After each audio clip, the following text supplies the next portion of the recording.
Mardi 19 juillet 2022, mesdames et messieurs, bonjour, bienvenue, les titres de votre journal. Pendant un mois, les artisans béninois auront à démontrer au public toutes les potentialités dont ils regorgent, et ceci à travers le mois de la mode, une initiative du ministère du Tourisme, de la Culture et des Arts. Les détails en début d'édition. Les candidats à la session de remplacement de l'examen du baccalauréat composent depuis ce lundi. Le top des épreuves écrites a été lancé par Alphonse Da Silva, directeur de l'Office du bac. Et puis, à Paracourt, c'est le lycée Mathieu Bouquet qui accueille les candidats admissibles pour les épreuves orales et sportives de ce premier diplôme universitaire. Voilà pour le sommaire.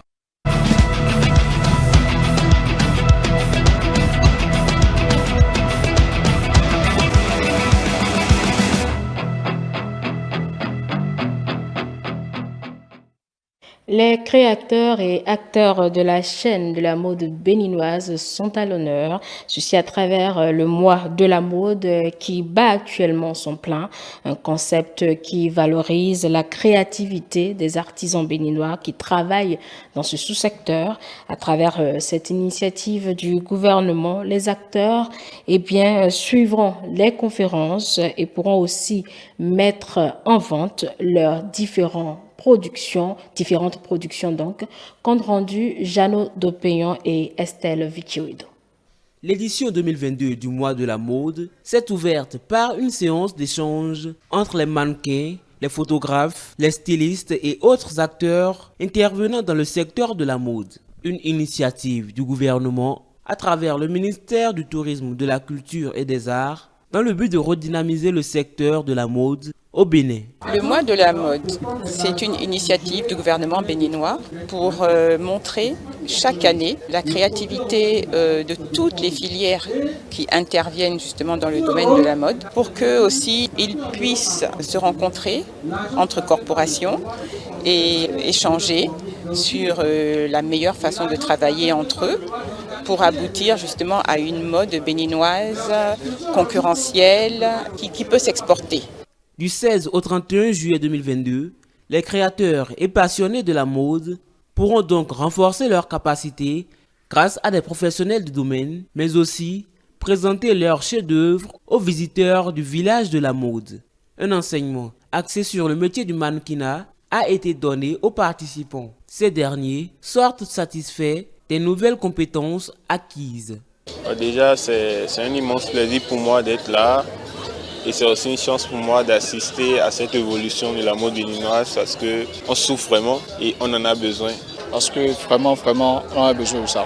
Au Bénin, le mannequinat est un truc qui n'est pas tenu en compte en fait. D'accord ?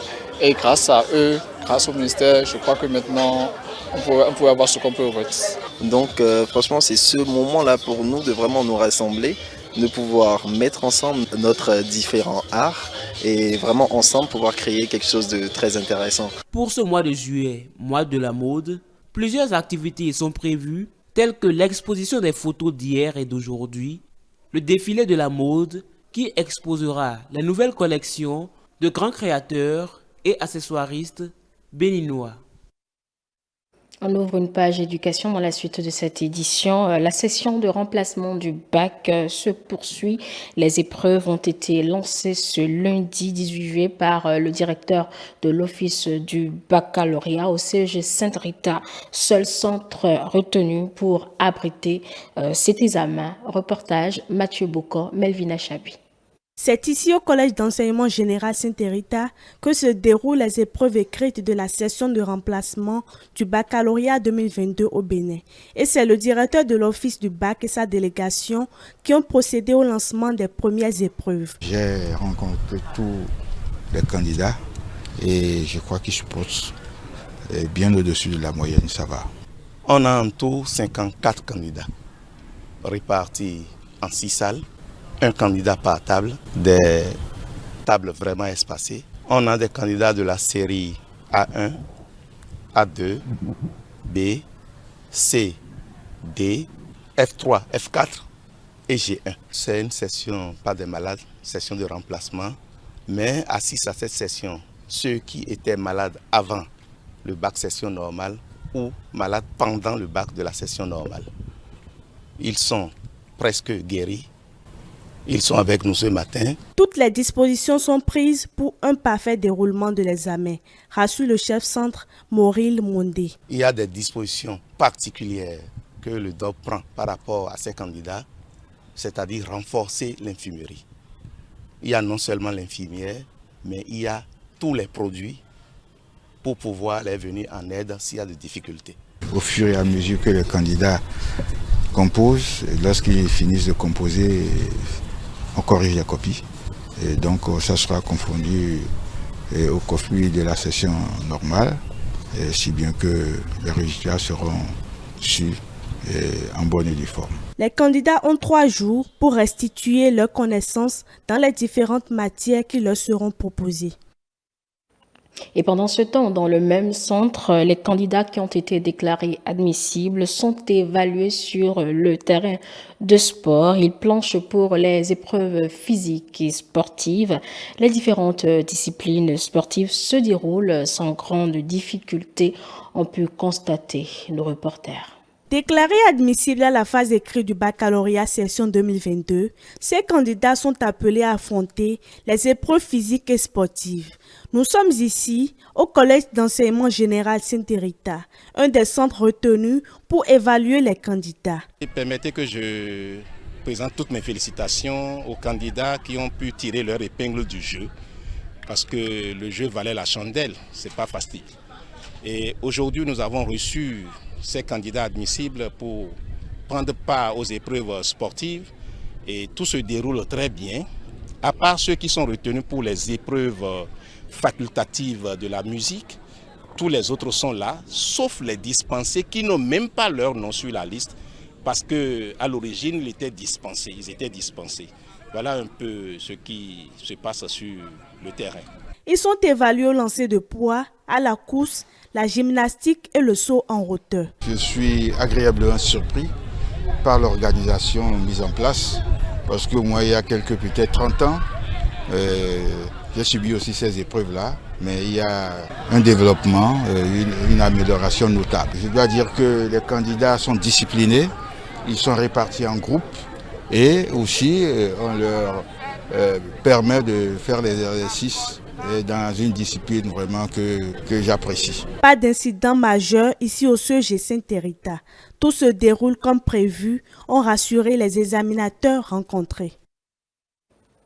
Allons voir à présent ce qui se passe à Parakou, toujours dans le cadre de ces épreuves physiques et sportives. C'est le lycée Mathieu Bouquet qui accueille ces épreuves là-bas dans la cité des Koubourou. Reportage Mathilde Sabi, Boris Harissou. Démarrées dans la matinée du lundi 18 juillet 2022, les épreuves sportives se poursuivent dans les centres sélectionnés sur le plan national. À Parakou, dans le centre du lycée Mathieu Bouquet, les candidats admissibles se donnent à cœur joie aux disciplines à eux imposées. La vitesse, le saut en longueur et la gymnastique sont les disciplines sélectionnées. Les épreuves de ce matin étaient bonnes. Je suis animé de joie, je ne sais pas comment l'expliquer. C'est vraiment une grande joie pour moi. Ce matin, j'ai fait le saut et il me reste encore d'autres activités à terminer. Je viens de faire le saut en longueur. Il reste la gymnastique et la course de vitesse. Ça se passe très bien, c'est cool. On a déjà fait le saut en longueur. Et ça me reste la gymnastique et la vitesse. Au lycée Mathieu Bouquet, plus de 2000 candidats sont évalués. Selon Jean Alassane, conseiller pédagogique en éducation physique et sportive, tout se passe bien et sans incident majeur. Le centre compte 14 jurys. Ça fait pratiquement 2043 candidats. Et nous avons divisé les jurys en deux. Nous prenons un lot ce matin. Déjà autour de 13h, on va prendre le second lot, qui est à laisser la journée de demain pour les retardataires et les travaux de correction. Pour le moment, tout se passe vraiment bien. On n'a pas encore constaté un incident. Et la seule prière que nous faisons, c'est que Dame Nature puisse nous accompagner pour qu'on puisse au moins finir cette première journée, quitte à laisser la seconde journée, mais en salle, on pourrait faire les corrections et rendre les notes. Savoir-faire, Technique et capacité physique sont entre autres les critères sur lesquels sont évalués les candidats. Une innovation du système de l'approche par compétences, une manière également de noter équitablement les candidats. La notation en EPS depuis un moment a changé puisque nous sommes dans le système APC. Avant, on évaluait nos apprenants beaucoup plus sur les performances qu'ils produisent sur le terrain. Actuellement, nous tenons compte de beaucoup d'autres paramètres liés non seulement au savoir-faire et maintenant à leur capacité physique. Pour rappel, la deuxième délibération est prévue pour le mercredi 20 juillet 2022. Et il faudrait dire que ces épreuves physiques et sportives prennent fin aujourd'hui, mardi 19 juillet 2022. L'oral qui marque la troisième phase de cet examen démarre le 22 juillet et concerne ces candidats qui n'auraient pas pu atteindre la moyenne lors des deux première phase. Une note de sport dans la suite de cette édition. 3 jours après leur victoire, 1-0 au match aller, les écureuils locaux affrontent à nouveau ce mardi leur homologue de la RDC au stade général Mathieu Kérékou. Tout à l'heure, eh bien, cette confrontation à travers cette Vox Populi, quelques Béninois pronostiquent, on les écoute. Oui, il y a quelques jours, on a vu une formation béninoise des locaux battre leur homologue du Congo 1-0, une réalisation signée l'attaquant de l'Autopopo. En tout cas, quand on regarde la performance lors de la rencontre, on peut dire voilà, ils ont essayé de sortir les griffes, faire ce qu'ils pouvaient parce qu'ils étaient à domicile. C'est vrai, c'était à huis clos, mais bon, ils ont essayé de donner ce qu'ils pouvaient. On a vu des attaquants qui, quand même, ont été vraiment rapides. On a parlé de Romaric Kamoussou, Roland Béakou, D'Acosta également. Beaucoup qui ont vraiment apporté à la formation lors de la rencontre. Si ils l'ont déjà fait une fois, je crois qu'ils ont la capacité de le refaire. Mais voilà. Le problème chez nous ici, c'est que quand nous gagnons une fois, nous avons un sursaut de confiance, ce qui fait que nous perdons les pédales sur le terrain.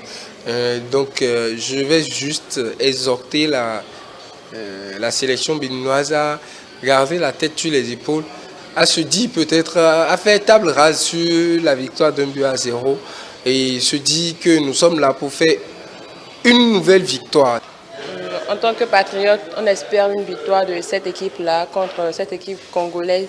Et j'espère véritablement que le championnat qu'on a joué cette année leur permettra de montrer ce qu'il vaut et de montrer vraiment leur talent pour qu'on puisse avoir une victoire ce soir. Le sélectionneur Moussa Latundi, c'est un spécialiste des matchs amicaux, il s'en sort toujours. Oui, je pense de la qualité, il y en a. Et on peut aussi compter sur des talents individuels comme Laurent Béakou, Odo Chabibio, Romaric Kamoussou et aussi Guillaume, le gardien. Et je pense qu'avec eux, on pourra s'en sortir. Pronostic, je vais dire 1-0 en faveur du Bénin. Mon pronostic, c'est une victoire pour la sélection béninoise. Déjà, même sur la plus petite démarche, ça m'arrange moi. 1-0 toujours. 2-0 en faveur des écureuils du Bénin. Voilà, c'était là les pronostics de quelques supporters à quelques heures de cette confrontation.